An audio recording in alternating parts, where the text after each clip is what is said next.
യുവാക്കളെ ഏറ്റവും കൂടുതൽ ഹരം കൊള്ളിച്ച നൃത്തരൂപമായിരുന്നു മൂൺ വാക്ക്.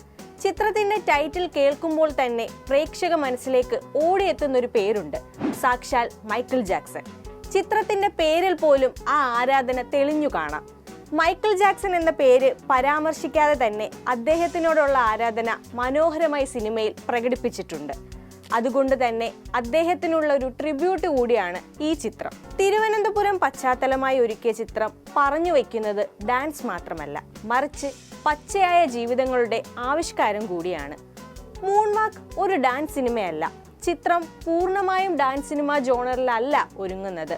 ബ്രേക്ക് ഡാൻസ് സിനിമയുടെ ആശയങ്ങളിൽ ഒരു ഘടകം മാത്രമാണ് എന്നായിരുന്നു ചിത്രത്തെക്കുറിച്ച് സംവിധായകൻ വിനോദ് AK പറഞ്ഞത്. റെട്രോ കാലഘട്ടത്തിലേക്കുള്ള ഒരു തിരിഞ്ഞുനോട്ടമാണ് ഈ ചിത്രം. ഉറ്റ സുഹൃത്തുക്കളായ ഒരു കൂട്ടം ചെറുപ്പക്കാർ നാട്ടിലെ ക്ലബിൽ വാർഷികാഘോഷത്തിന് പോവുകയും അവിടെ നിന്ന് ഒരു പുതിയ നൃത്തരൂപം കാണുകയും ചെയ്യുന്നു. ആ ഡാൻസ് അവരുടെ മനസ്സിൽ കയറിക്കൂടുന്നു. പിന്നീട് അങ്ങോട്ട് അത് പഠിച്ചെടുക്കുക എന്നതായി അവരുടെ ലക്ഷ്യം. ഇവിടെ നിന്നാണ് കഥ വികസിക്കുന്നത്. നിരവധി പ്രതിസന്ധി ഘട്ടങ്ങളിലൂടെ കടന്നു പോകുന്ന ഇവർ സ്വയം നൃത്തം പരിശീലിക്കുകയും മൂൺ വാക്കേഴ്സ് എന്ന പേരിൽ ഗ്രൂപ്പ് ആരംഭിക്കുകയും ചെയ്യുന്നു. ആഗ്രഹങ്ങൾക്ക് പിന്നാലെ പായുമ്പോഴും കുടുംബ സാഹചര്യങ്ങളിൽ മുന്നോട്ട് പോകാനാകാതെ നിൽക്കുന്ന ചെറുപ്പക്കാരുടെ നിസ്സഹായാവസ്ഥയും ചിത്രം എടുത്തുകാട്ടുന്നു.